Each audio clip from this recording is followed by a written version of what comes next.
Tes. Loh.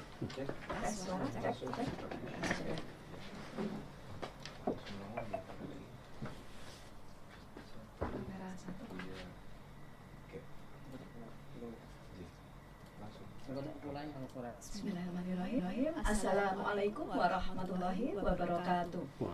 Waalaikumsalam warahmatullahi. Bismillahirrahmanirrahim. Alhamdulillah wassalamu ala asrofil anbiya'i wal mursalin sayyidina wa maulana Muhammadin wa ala alihi wa sahbihi ajma'in. Amma ba'du. Yang sama-sama kita hormati narasumber kita pada siang hari ini, Bapak Haji Abdul Suud, dan juga Bapak Ibu jamaah haji dimanapun berada yang bergabung melalui room Zoom maupun melalui kanal YouTube kita dalam agenda manasik haji online yang seri ke-15 di hari Jumat minggu pertama atau tepatnya hari kedua di tahun 2026. Sebelumnya saya mengucapkan selamat tahun baru untuk seluruh jamaah haji semua dimanapun berada. Insya Allah ke depan di tahun 2026 ini Bapak Ibu semua sebagai jamaah haji dapat lancar melaksanakan ibadah haji di tahun 1446 dan ibadah selama di Madinah. Dan siang hari sudah mengundang narasumber utama kita, yaitu beliau Bapak Haji Abdul Suud. Kebetulan beliau sebagai Kepala Bagian Tata Usaha Kantor Wilayah Kementerian Agama Daerah Istimewa Yogyakarta. Sebelumnya kita sapa dulu beliau. Assalamualaikum Pak Suud. Waalaikumsalam. Sehat Bapak. Alhamdulillah, very good, very fine. Very good katanya. Selamat tahun baru Pak. Hari kedua kita Pak. Iya.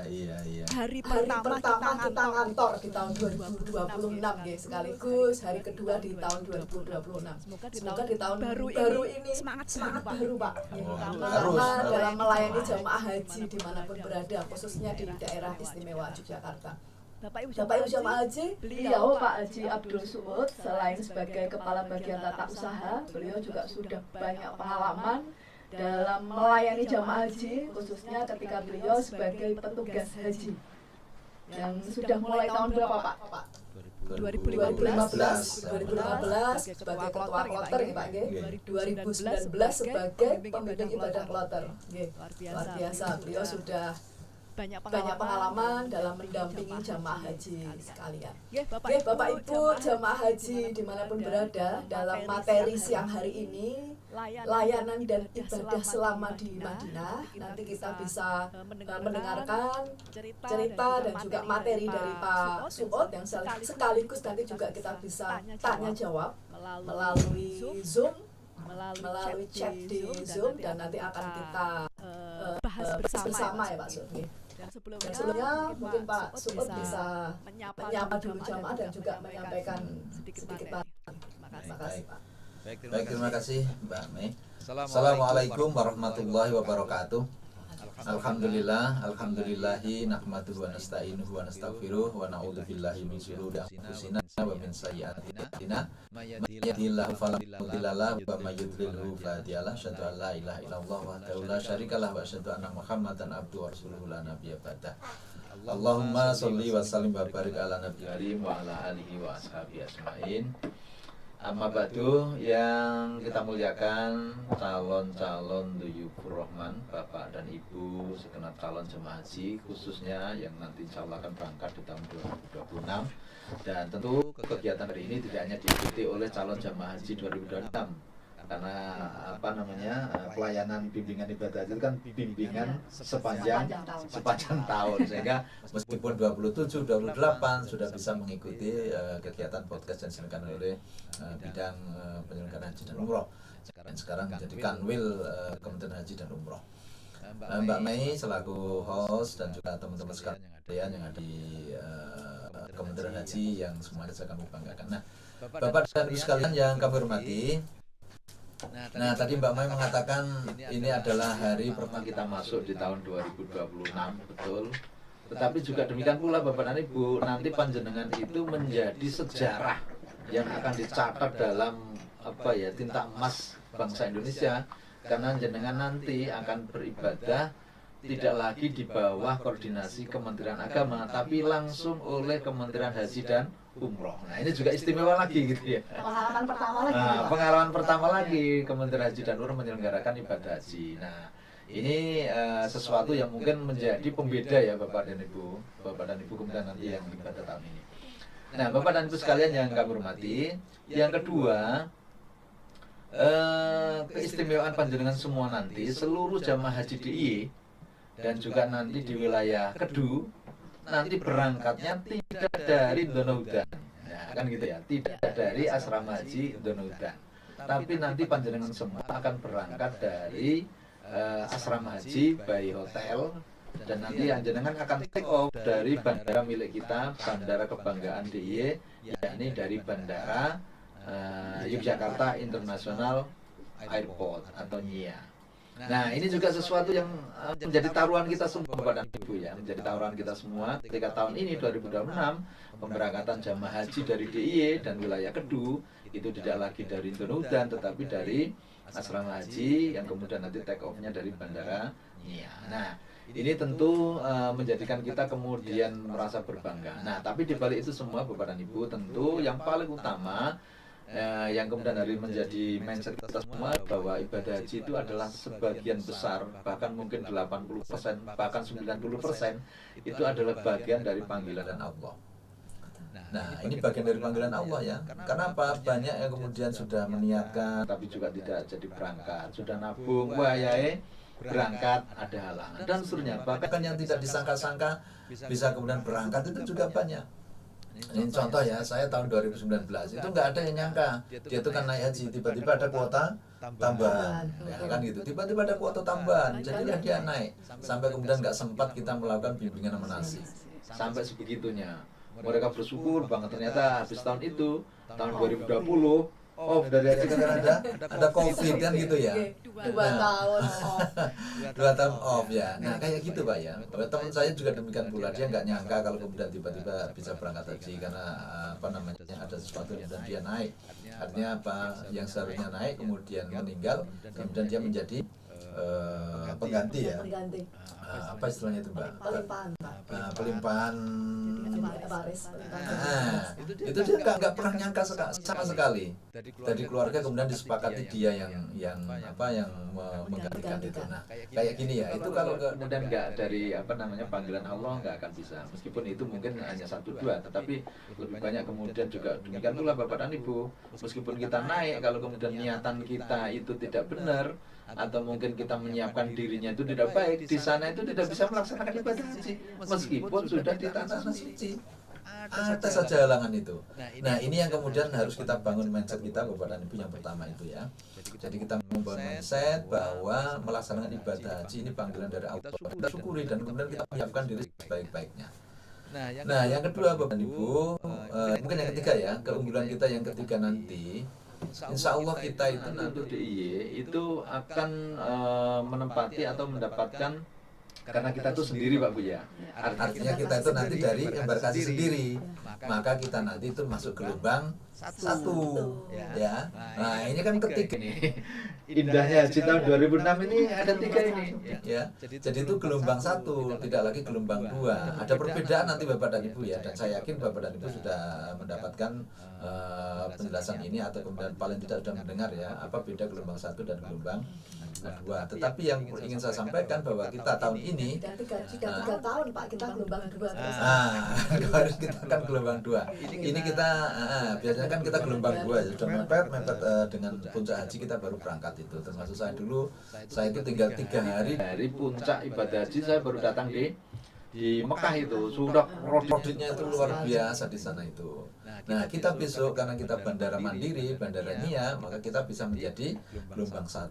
Dan ini akan banyak apa Pak Bu ya, banyak kelebihan yang kemudian harus kita manfaatkan secara optimal. Nah 3 ini yang kemudian tidak dimiliki oleh jamaah haji DIY tahun-tahun sebelumnya. Nah terkait dengan itu Bapak dan Ibu, karena kita nanti itu adalah gelombang pertama, maka tempat yang pertama-tama kita tuju adalah Madinah Al-Munawwaroh. Nah ini ya, jadi ini jadi gelombang pertama tentu adalah Madinah Al-Munawwaroh. Nah kenapa kita harus ke sana? Ini juga bagian dari pelayanan pemerintah terhadap jamaah ibadah haji. Kalau misalnya kita kemudian tidak di Madinah, sebenarnya nggak apa-apa. Tetapi memang ketika kita berdoa dan kemudian kita meniatkan ibadah, ya memang ke Mekah itu ya harus dua, ziarah ke Al-Makkah Munawwarah, Mekah Al-Mukarramah dan Madinah Al-Munawwarah. Nah, tetapi Bapak dan Ibu, ketika kita berada di Madinah Al-Munawwarah itu tidak ada aturan. Meskipun cuma sehari, 2 hari, nggak masalah.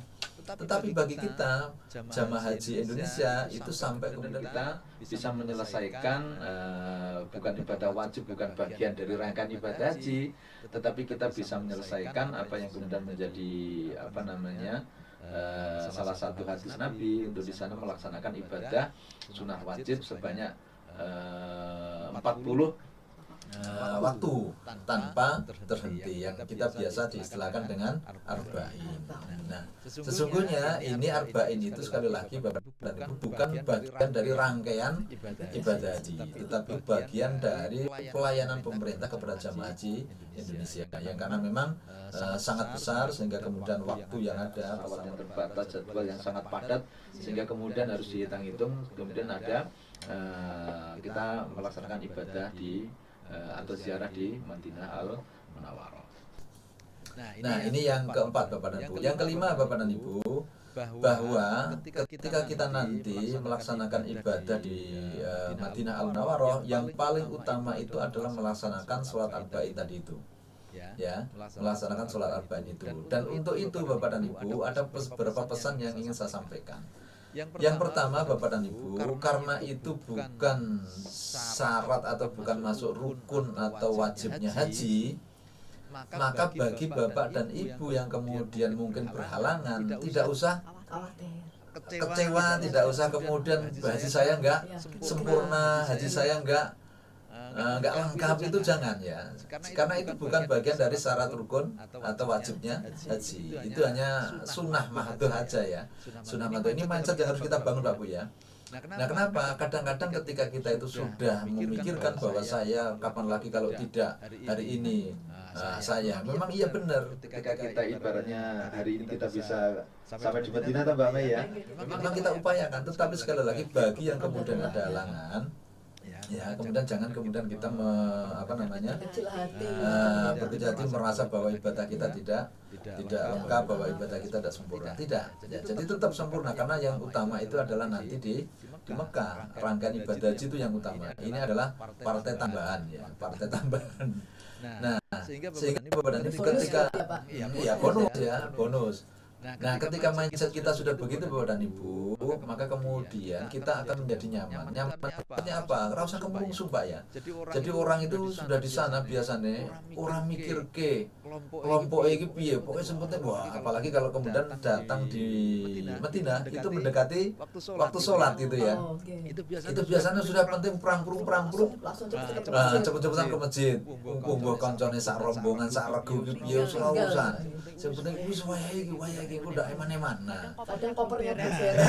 Ya, kopernya kadang ketinggalan, belum sampai di hotel. Soal urusannya karo kuwi, urusannya ketua kloter kuwi, aku penting. Nah, jangan begitu Bapak dan Ibu ya. Jadi tetap kemudian hak-hak atau kewajiban-kewajiban yang melekat pada panjenengan itu tetap harus kemudian diperhatikan satu-satu ya.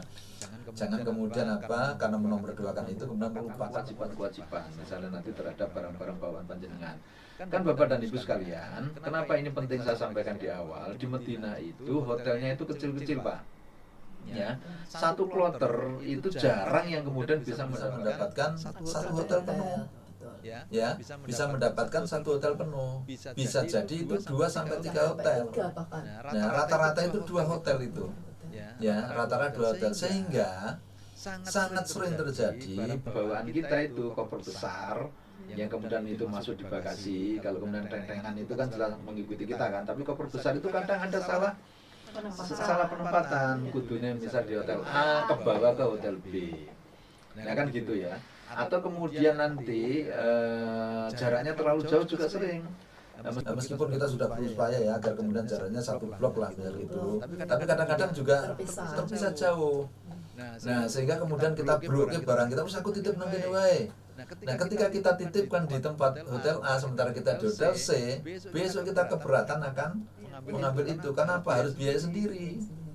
Nah, kayak gitu ya. Jadi ini lebih mementingkan kui. Yang kedua tentu kekompakan Bapak dan Ibu, dari kemudian regu, kemudian rombongan itu menjadi penting. Artinya apa kekompakan itu? Kalau kemudian ada di antara jamaah kelompok kita yang mungkin yang dilalah Bapak dan Ibu karena perjalanan dari DIY ke Madinah itu hampir 8 jam sampai 10 jam ya. Bagi orang yang tidak biasa bepergian itu akan menjadi beban tersendiri. Nah, mungkin nanti di sana capek atau mungkin ya terjadi yang risih-risih itu kemudian harus mendapatkan perhatian kita. Nah, maka jangan kemudian ada di antara kita yang kemudian aku ini kan pengen ibadah. Engko nek aku dadan jogo koncoku, ibadahku kurang. Nah, tadi di awal tadi itu ya. Nah, itu ibadahku kurang. Nah, ini juga harus kemudian harus ada kesatuan, harus ada rasa solidaritas di antara jamaah. Ya, yang selanjutnya Bapak dan Ibu, untuk masuk di sana itu yang paling utama kan kemudian ibadah 5 waktu di Masjid Nabawi, sama satu-satunya tempat yang kemudian menjadi jujukan jamaah kita ketika kita berada di Madinah adalah kita bisa masuk dan beribadah di Raudhah. Nah, ini Bapak dan Ibu, dari tahun ke tahun, dari waktu ke waktu ini semakin tertib, semakin kemudian diatur. Tapi sekali lagi, ini harus kita pahami bagian dari upaya agar jamaah semuanya itu bisa tercover untuk bisa masuk di Raudhah. Karena semua orang ingin ke sana, Pak. Zaman dulu itu oyo-oyoan, Pak. Mau masuk Raudhah itu oyoan. Kalau kita nggak punya kekurangan, kelemahan fisik, sulit Pak masuk di sana. Karena masuk di situ tuh masya Allah terlalu ujuk-ujukan. Nah, sekarang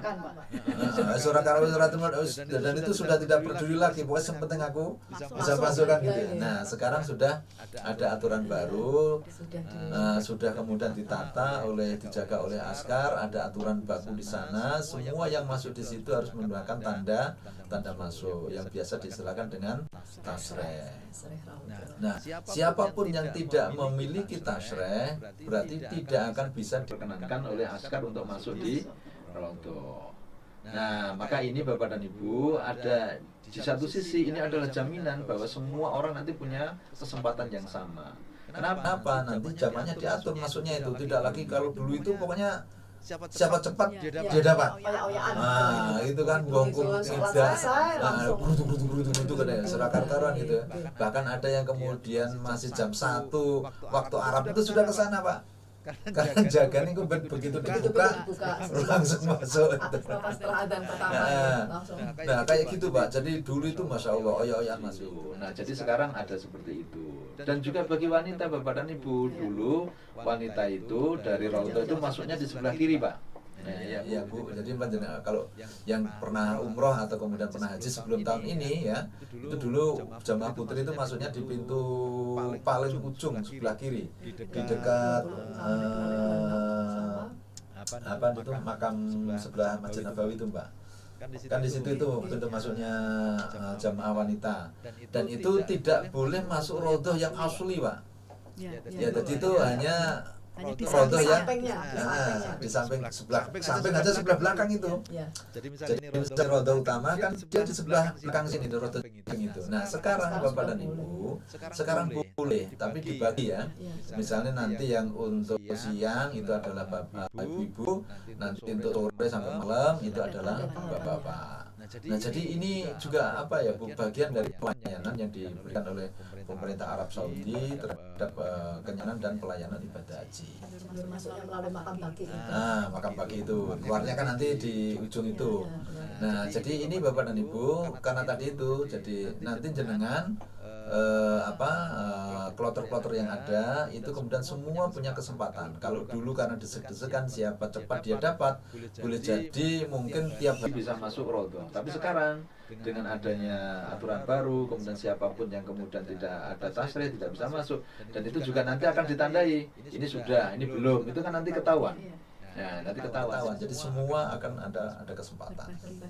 Nah, ini satu di antaranya. Nah, selanjutnya Bapak dan Ibu, karena di sana panjenengan itu waktunya terbatas, hanya maksimal 8 sampai 9 hari karena untuk yang 40 waktu. Itu kalau kemudian kita bagi 5, yaitu ketemunya kan 8 hari. Tetapi itu pun nanti Bapak dan Ibu tergantung kedatangan panjenengan. Misalnya nanti kedatangan panjenengan di Madinah itu nanti menjelang waktu asar. Boleh jadi nanti ketua kloter atau ketua bimbingan ibadah bisa nih kepada panitia di sana agar kemudian sholat asarnya itu tidak dihitung. Nah, yang dihitungnya nanti adalah maghribnya, kan begitu ya. Jadi itu nanti, nah ini tergantung di situ. Bagaimana kemudian nanti ketua kloter dan kemudian pembimbing ibadah melakukan negosiasi dengan panitia di sana untuk kemudian nanti awal penghitungan apa namanya? Sekarang nggak ada. Nah, itu dihitung di situ.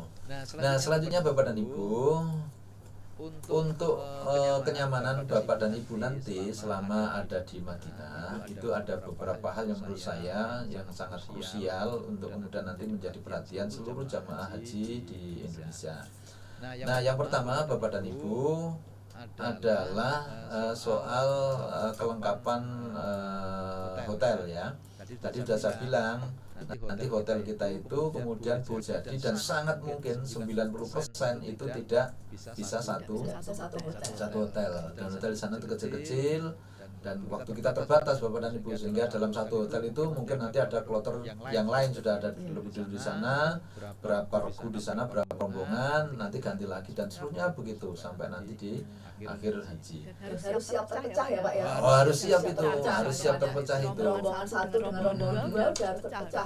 Bisa sangat mungkin itu terjadi. Nah, ini kesiapan mental ini yang dari tanah air, sehingga apa yang Bapak Ibu sampaikan, kalau kemudian nanti terpisah dengan rombongan yang hari ini menjadi soulmate panjenengan di tanah air, itu ya kemudian jangan pokoknya, nah pokoknya aku kudu karo iki, nah itu jangan sampai ada rumus pokoknya, ya sudahlah. Apalagi itu Pak, kita kan baru datang ya Pak, dari awal di Jogja kemarin kan udah bareng terus datang di sana udah dapat ujian, salah satu ujian itu ya terpecah itu. Nah, cara apa ya, nota hatinya jamaah gitu. Nah, itu yang biasanya seperti itu Mbak. Jadi itu yang paling utama. Saya ingin kemudian dari sini pokoknya di sana siapapun yang ada kemudian bersama itu saudara kita Bapak dan Ibu.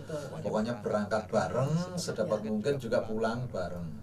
Beribadah bisa bersama-sama meskipun mungkin nanti dalam arti tadi itu mungkin ada Bapak dan Ibu kita yang satu rombongan, satu kloter, ada yang dibaca, kemudian nanti kita berbagi.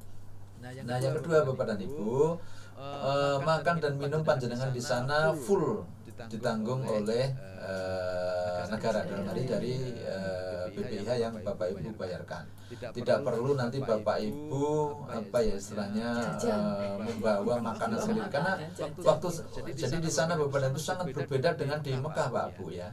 Jadi di Mekah itu kita nanti akan di Mekah itu sebanyak paling tidak 20 harian. Ya, 20 harian. Puncaknya itu hanya ada pada 5 hari utama, 8, 9, 10, 11, 12, 13. Itu saja Pak Bu. Puncak ibadah haji itu ada di sana. Yang itu kita meninggalkan hotel di Mekah itu. Selebihnya kita tuh di hotel Pak. Nah, sebenarnya kita di hotel, mau ke Masjidil Haram, monggo. Tidak juga, nggak masalah. Selama 22 hari di sana Pak. 22 hari dikurangi 5 berarti Pak Maya. Oh iya. Ya kan? Karena yang 6 hari itu kan kita kan di Al-Musna. 6 sampai 6 hari. Nah, itu kan berarti yang selebihnya itu kan di sana. Nah, tapi kalau kemudian Bapak Ibu di Mekah itu hanya 8 hari dan kita biasanya sudah terfokus di Madinah kita sudah terfokus pada pelaksanaan ibadah Arba'in. Nah, ketika kita di Arba'in itu juga kadang itu mungkin dari duhur itu kita nggak pulang sampai kemudian asar, bahkan sampai kemudian isya itu nggak pulang, saking senengnya itu, saking senengnya. Nah, maka kemudian Bapak dan Ibu seluruh kebutuhan panjenengan untuk makan minum itu sudah disiapkan di hotel. Paling tidak itu ada 2 konsumsi besar, yakni nanti untuk makan malam dan makan siang. Sementara untuk pagi itu biasanya makan ringan Pak Bu ya. Jadi ada makan ringan, ada roti, dan itu roti itu sudah diberikan kepada kita di makan malam. sehingga makan pagi kan nggak ada. Makan pagi dapat Pak. Oh, dapat Dapat sekarang. apa? Oh. Dari full kok Pak. Oh, full ya, dari Pagi, tiga. siang, malam Ah. dapat. Cuman kadang menu pagi itu tidak selengkap menu siang dan malam. Siang dan malam. Oke. Jadi lebih ringan itu biasanya untuk yang nasi goreng dengan telur. menu sarapan pagi. Iya, tidak lengkap dengan Nah, dua. ini artinya apa Bapak dan Ibu? Ketika tadi saya bilang kita bisa lebih fokus kepada ibadah. Tapi sekali lagi, misalpun kita fokus kepada ibadah, bagi yang kemudian ada halangan jangan dipaksakan. Jangan dipaksakan, karena itu nanti juga kemudian akan berefek kepada pribadi panjenengan dan juga kepada rombongan yang lain ya. Nah, setelah itu Bapak dan Ibu, di sana juga nanti selama kita di Madinah itu apa ya Bapak dan Ibu, kurangi untuk belanja Pak ya. Wis urung Bapak. Belum. Monggo. Kurangi belanja Pak ya. Kurangi belanja, meskipun nanti itu di pintu utama Masjidil Haram itu kanan kiri itu 336. 336 itu ya. Itu kanan kirinya itu sudah lapak apa saja ada di sana Pak Bu ya. Lapak apa aja di sana, mau beli apapun ada di sana. Kurangi belanja itu Pak Bu. Kenapa? Panjenengan nanti masih akan di Mekah selama 22 hari. Dan biasanya di Mekah itu jenengan Bapak dan Ibu dari hotel itu semua jalan menuju haram itu penuh dengan toko. Jenengan sengaja di awe-awe, monggo saya gitu, al-khas gitu. Dan semua bisa bahasa Indonesia Pak di sana Pak. Indonesia.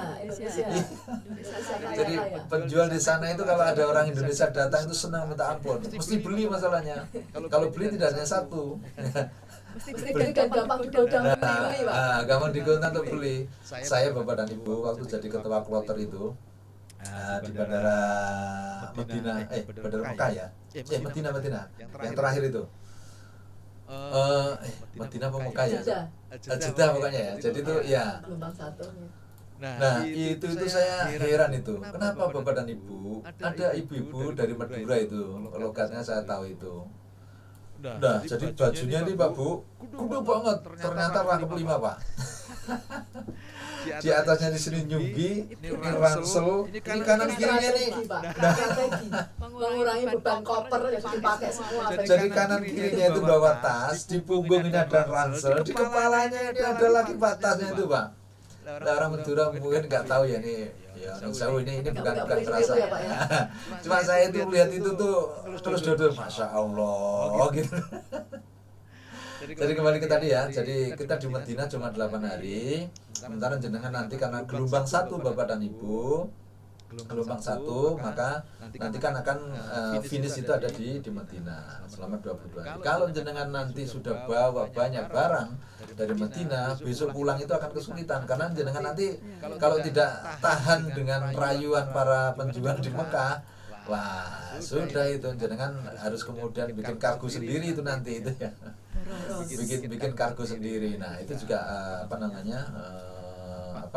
biaya tersendiri ya, biaya sendiri kalau Tanggung jawab pribadi kalau itu Pak. Tanggung jawab pemerintah. Bukan tanggung jawab pemerintah itu. Nah, yang selanjutnya Bapak dan Ibu, karena nanti di Mekah itu lebih panjang, harinya lebih banyak dan ibadahnya ada yang sangat-sangat berat, maka di Madinah jaga kesehatan secara optimal Pak. Jangan Ya, jangan diporsir di sana 8 hari yang tadi tak bilang itu pol-pol ke ora Bali soko Masjidil Haram. Nanti jenengan akan ada kelelahan di sana. Meskipun secara ruhani yang jenengan nikmat, tetapi badan panjenengan nanti akan kalah Pak. Ya, badan panjenengan akan kalah. Sementara masih ada ibadah yang lebih berat di Mekah. Dan itu justru intinya haji itu ada di sana Pak. Intinya haji ada di Mekah. Nah ini yang selanjutnya Bapak dan Ibu, dari nanti setelah selesai di 8 hari atau maksimal 9 hari, panjenengan nanti akan memulai perjalanan dari Madinah ke Mekah untuk melakukan ibadah pertama yakni umroh wajib. Nah ini yang kemudian tadi saya bilang, mending panjenengan nanti mempersiapkan energi yang cukup, kemudian mental yang kuat untuk melaksanakan ini Pak Bu ya. Jadi yang tadi itu kemudian ke rodoh, sekarang itu sudah ada aturan baku dengan tasrih, dan tidak semua orang bisa bolak-balik ke rodoh, sehingga nanti jenengan ini yang saya bilang pada satu sisi ini kenikmatan karena semua orang bisa mendapatkan kesempatan yang sama, tapi bagi orang yang kemudian pengen bolak-balik ke rodoh ya menjadi tidak terpenuhi ya. Tetapi itu bukan masalah, karena kita sudah sekali saja ke rodoh itu sudah kita sama dengan masuk surga, kan begitu ya. Nah, jadi lebih banyak kepada persiapan. Nah, apa yang kemudian dilakukan Bapak dan Ibu? Ada 3, Pak. Yang pertama tentu kita diharapkan untuk menjadi jamaah mandiri, Pak. Nah, jamaah mandiri itu apa? Artinya Bapak dan Ibu paham benar tentang pelaksanaan syarat rukun wajib haji. Jenengan paham, besok saya kalau sudah di Mekah, saya kemudian umroh, habis itu apa saja, itu jenengan paham. Jadi tidak harus kemudian tergantung kepada ketua rombongan, ketua kloter, sampai kepada bimbingan ibadah, itu juga kepada KPIH. Nah, tetapi ini maka kemudian di samping panjenengan di rumah mungkin sudah baca buku, mengikuti bimbingan manasik, tapi di sana kan jenengan nanti akan melaksanakan secara real, Pak. Nah, jenengan nanti tinggal mengaplikasikan pengetahuan, informasi yang hari ini didapatkan di tanah air, kemudian jenengan terapkan di sana. Nah, ini terkait dengan manajemen waktu dan kemudian manajemen terkait dengan peningkatan pemahaman tentang menjadi jamaah mandiri. Intinya Bapak dan Ibu, maka di waktu 8 hari itu ketika panjenengan mungkin nanti di Masjidil Haram menunggu datangan sholat wajib dari asar ke maghrib atau kemudian maghrib ke isya, ini yang paling besar itu di sini ya. Yang paling besar itu di sini dari asar ke maghrib, maghrib ke isya, ini yang biasanya orang tidak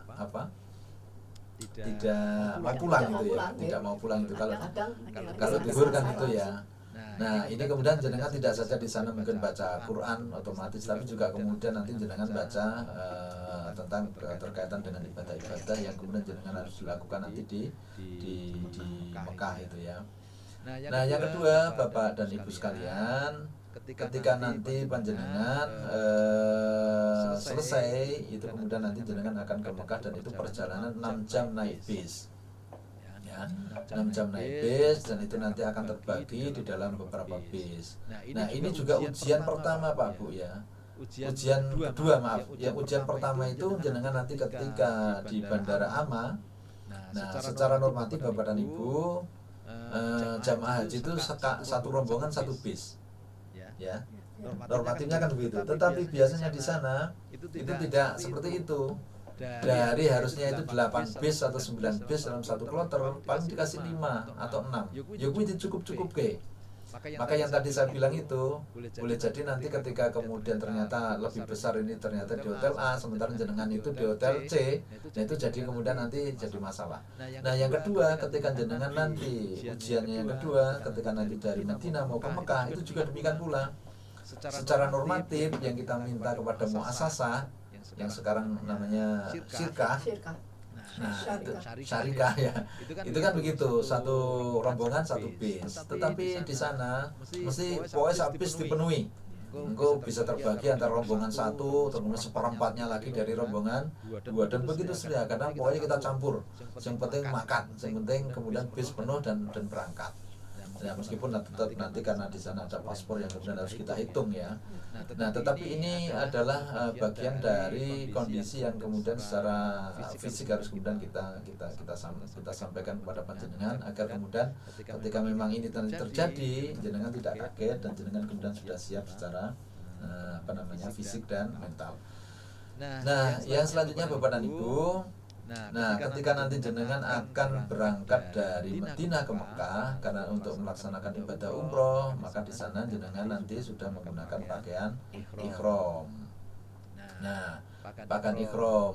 Kemudian nanti mikotnya dari masjid yang sudah terkenal namanya Bir Ali. Tetapi saya 2 kali menjadi petugas haji ketua kloter, ini senantiasa ada orang atau jamaah-jamaah yang keteledoran, Pak.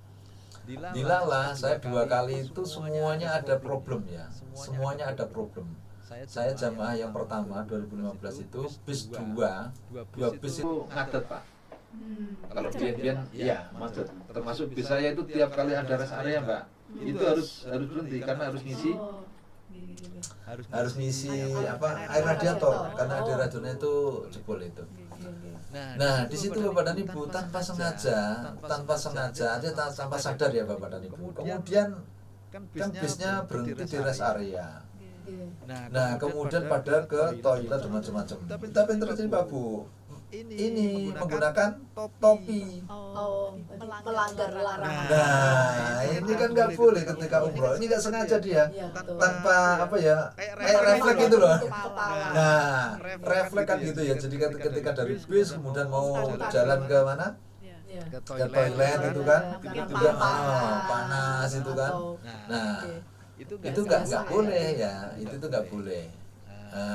Ada banyak yang saya ingatkan kayak gitu. Jadi dulu memang bisnya tidak seperti hari ini. Ini lebih baik. Yang 2019 itu sudah cukup baik. Tetapi waktu 2019 saya juga ada satu rombongan yang trouble itu dari iring-iringan itu. Dan ada satu yang trouble. Kemudian saya tunggu di salah satu rest area. Pokoknya bis saya ketua kloter saya minta untuk berhenti. Saya ingin memastikan bahwa bis yang kemudian trouble itu udah bisa jalan lagi. Nah, ujiannya jamaah. Yang kedua Bapak dan Ibu, kita senantiasa membaca tarbiyah selama perjalanan. Nah, ini yang kadang-kadang kemudian tidak bisa jalan. Kan 6 jam itu Pak Bu ya, 6 jam perjalanan itu.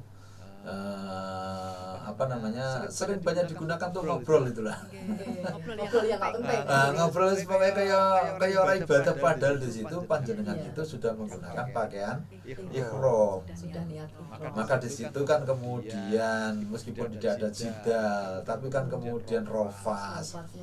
Nah, fusuknya itu kan harus hindari Pak.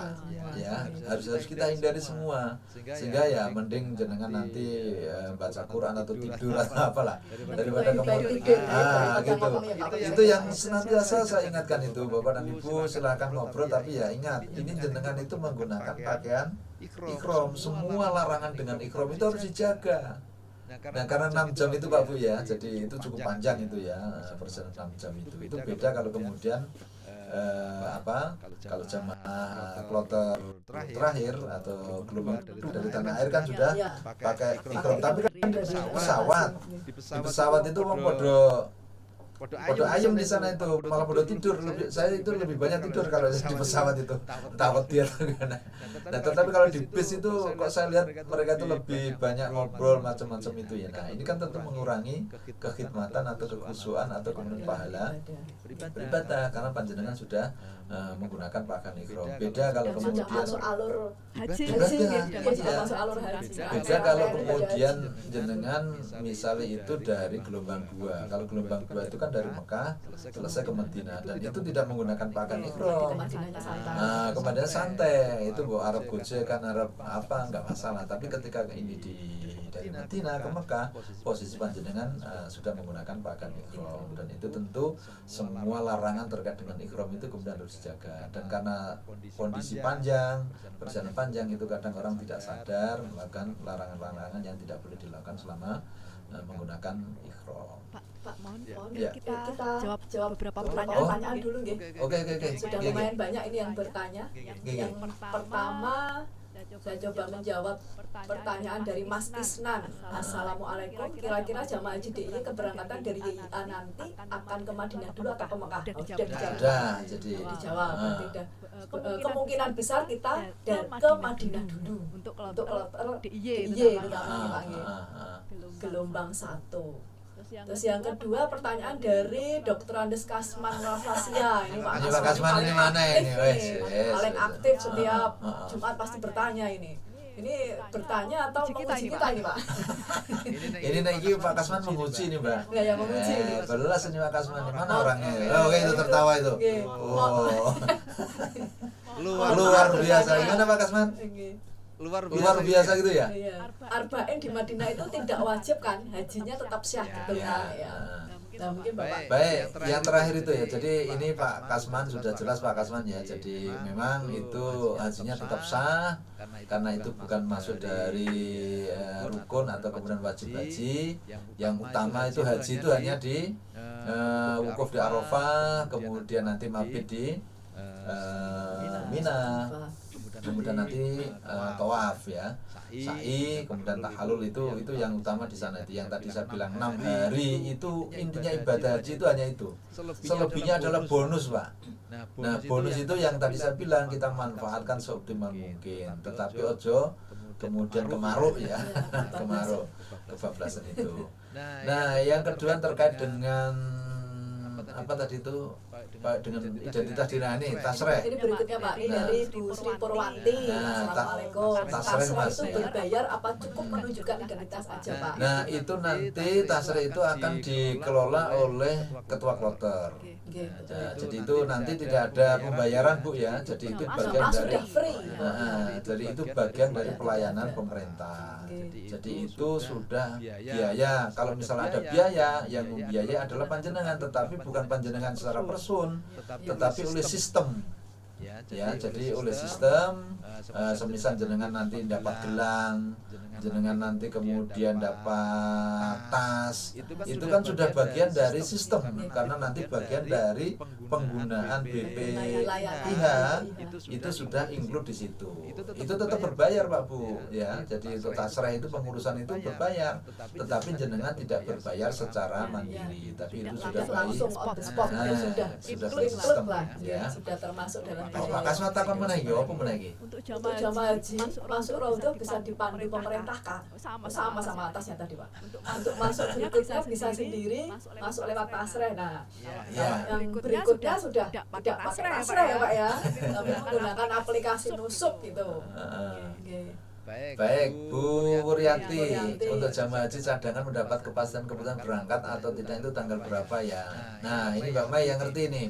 Tetapi intinya Bapak dan Ibu, untuk yang jamaah cadangan itu nanti pembayarannya itu tentu ketika nanti gelombang yang 2 itu selesai, itu baru kemudian yang cadangan itu bisa masuk. Dan ini memang Bapak dan Ibu, bagi yang kemudian sudah masuk di list cadangan memang harus siap Pak Bu ya.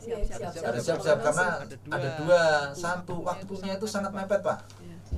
Waktu pembayaran itu sangat mepet.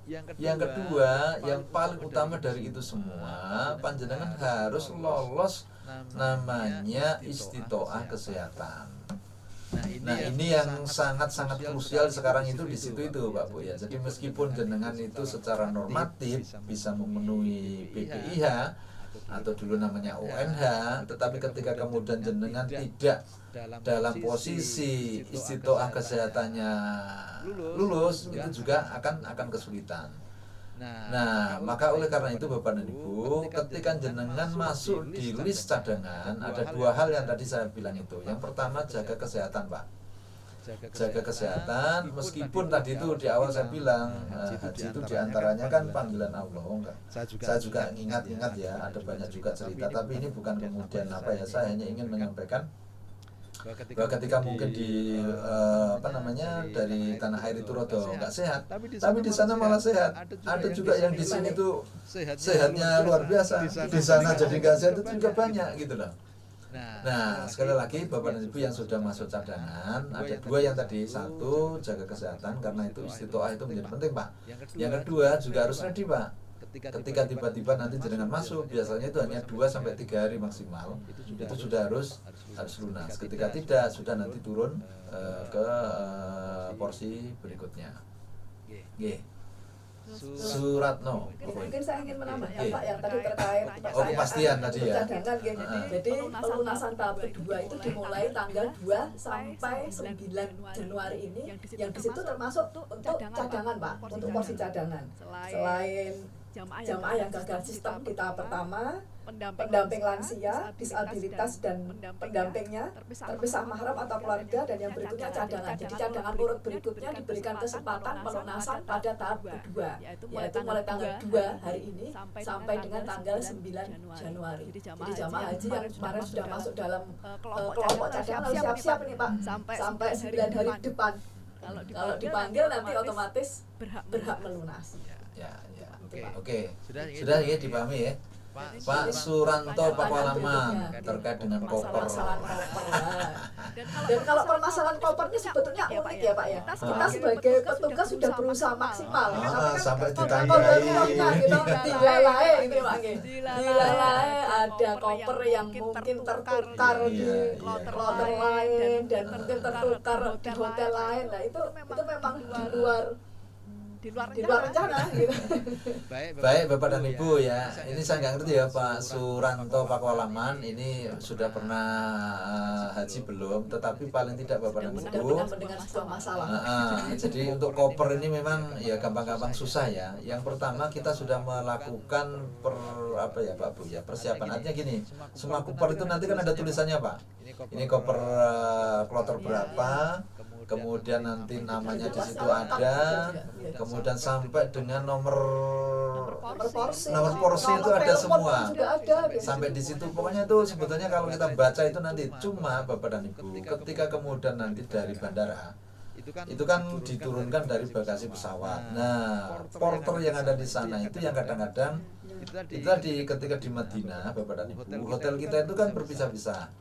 Nah itu yang kemudian penempatan itu kudunya di bis 2, ternyata dialihkan di bis 3 atau 4. Ya ini yang kemudian nanti maka ketua regu, ketua rombongan dan ketua kloter harus jeli. Dan Bapak dan Ibu yang tadi saya bilang, ketika sampai di Madinah teorinya jangan kemerungsung untuk segera ke Raudhah, ke Masjid Haram. Bukan Raudhah Mbak, Arba'in ini kan kita gelombang pertama. Nah, pastikan barang-barang Anda itu sudah aman gitu loh.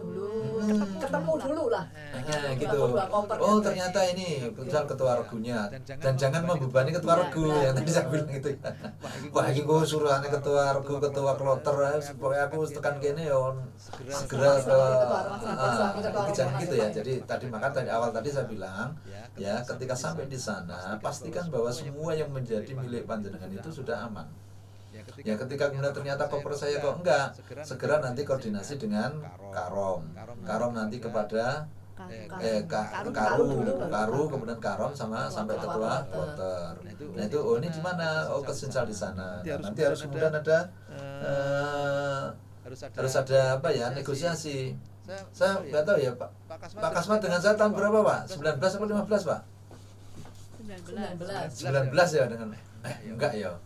15 kayaknya Pak Kasmat itu juga ada. Jadi saya itu ini lagi Pak Bu ya, pokoknya kalau kita ibadah haji itu nggak boleh sombong Pak. Saya itu waktu itu jadi ketua kloter Pak. Ini contoh ya, nggak boleh takabur. Saya itu diminta sama muasasah waktu itu, Pak Ketua mau bis berapa?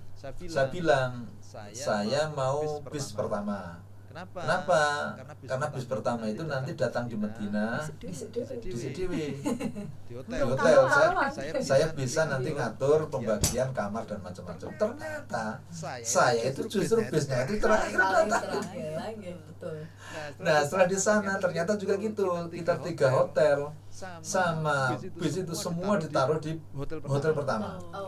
Nah saya harus nego lagi itu, karena kalau ini kemudian tidak dibawa dan kemudian kita harus sendiri, kita bayar Pak, harus nyewa apa? Nyewanya itu akhirnya itu tertahan 2 atau 3 jam itu ya, saya nego itu. Nah itu tadi Bapak Ibu. Jadi sekali lagi koper itu sebetulnya sudah ada namanya, sudah macam-macam, bahkan nomor telepon kita sudah ada ditulis di sana. Maka yang pertama-tama harus kita lakukan adalah panjenengan secara mandiri mengamankan barang panjenengan. Nah setelah kemudian ternyata kok terkesin salah atau apa, nah baru kemudian koordinasi ke Karu, kemudian Karu ke Karom, dan kemudian ketua kloter. Mudah-mudahan Bapak dan Ibu tahun ini jamaah haji lebih baik. Karena apa? Yang tahun kemarin Bapak dan Ibu, ini Bu Anita cerita itu, Bu Anita itu kan staf saya, katib saya. Itu ada. Jadi tasnya itu masih di Madinah. Orangnya sudah di Mekah. Bu Anita apa Pak Muthalib ya? Yang cerita kayak gitu. Ada kasus yang tahun ini, tahun kemarin. Jadi itu tasnya masih di Madinah, tapi orangnya itu sudah di Mekah karena syarikahnya berbeda. Itu ya. Bahkan ada yang kemarin orangnya sudah di Mekah, tasnya masih ada di dalam Medan, Pak. Ada yang Allah Akbar, itu ya. Belum berangkat tasnya berarti ya. Tapi itu ya itu qadarullah, cuma di luar rencana. Tetapi insya Allah Bapak dan Ibu, karena kita sudah ada mekanisme tentang kloter, tentang kemudian barang bawaan, insya Allah secara normatif aman. Berikutnya Pak, ada pertanyaan dari Haji tahun 2026. Total di Mekah berapa hari? Nah ini. Ya itu tadi Bapak dan Ibu, jadi tadi itu kan ada sekitar 22 hari ya rata-rata itu. 28 harian Pak. Seharusnya. Kan totalnya itu kan 42 hari. 42 hari dikurangi 8 hari. Terus puncak ibadahnya di sana 6 hari. Itu Pak pengurangannya. Nah, selebihnya kita itu free. Free itu artinya kita itu mau tinggal di hotel, mau ke haram kapanpun, mau misal nanti jenengan city tour, umroh sunnah, itu sangat bebas Pak. Itu sangat bebas. Jadi itu Pak Bu ya, Pak siapa ini? Rifa Maulana Zulfa ya. Jadi kita itu total itu kan ada sekitar 40 total ya. 28 hari ya. Total 42 di Mekah 28 hari. Di Mekah 28 hari itu Pak. Baik, untuk jamaah suami istri. Pertanyaan terakhir. Ya. Untuk jamaah suami istri apakah ada kemungkinan beda rombongan atau beda hotel atau bisa satu rombongan dan satu hotel? Sangat mungkin bisa satu rombongan, bisa satu hotel, itu sangat besar. Yang tidak mungkin adalah satu kamar. Kalau satu hotel sangat mungkin, satu rombongan sangat mungkin. Bahkan memang sengaja Pak, nanti tetap akan kita upayakan menjadi satu rombongan, satu hotel. Itu pasti kita berusaha untuk seperti itu. Nah, kita berusaha seperti itu. Cuma yang tidak boleh itu ada kemudian satu kamar. Itu aja yang kalau putra putri tetap punya satu kamar. Mudah-mudahan Bapak dan Ibu, karena juga tahun kemarin itu kan juga kemudian misalnya kan ada satu kasus ya, satu kasus itu teman saya sendiri itu. Nah, itu dia itu ketika daftar haji itu di hotel bareng. Di hotel bareng yang menerima pendaftaran bayar apa Mbak haji dan 25 itu kan petugas juga bareng, tetapi panggilan hajinya itu beda. Iya, karena apa? Porsinya yang jadi apa? Jadi standar gitu loh. Misalnya suaminya itu porsinya 441, itu kloter 27. Begitu berarti 442 kan kloter. Nah, itu sangat mungkin. Tetapi itu bisa kita tarik Pak nanti. Bisa diupayakan untuk nanti kita menjadikan satu. Ya. Jadi antara suami istri dan mahram itu nanti kita mengupayakan pelayanan untuk kemudian bisa satu rombongan, bisa satu kloter, bisa satu hotel. Turmusnya Pak. Baik. Terima kasih. Kata-kata terakhir dari Bapak. Ya, baik Bapak dan Ibu. Ya, Bapak dan Ibu sekalian, ada dua rumus dari saya. Satu, ibadah haji itu adalah panggilan dari Allah Subhanahu wa taala.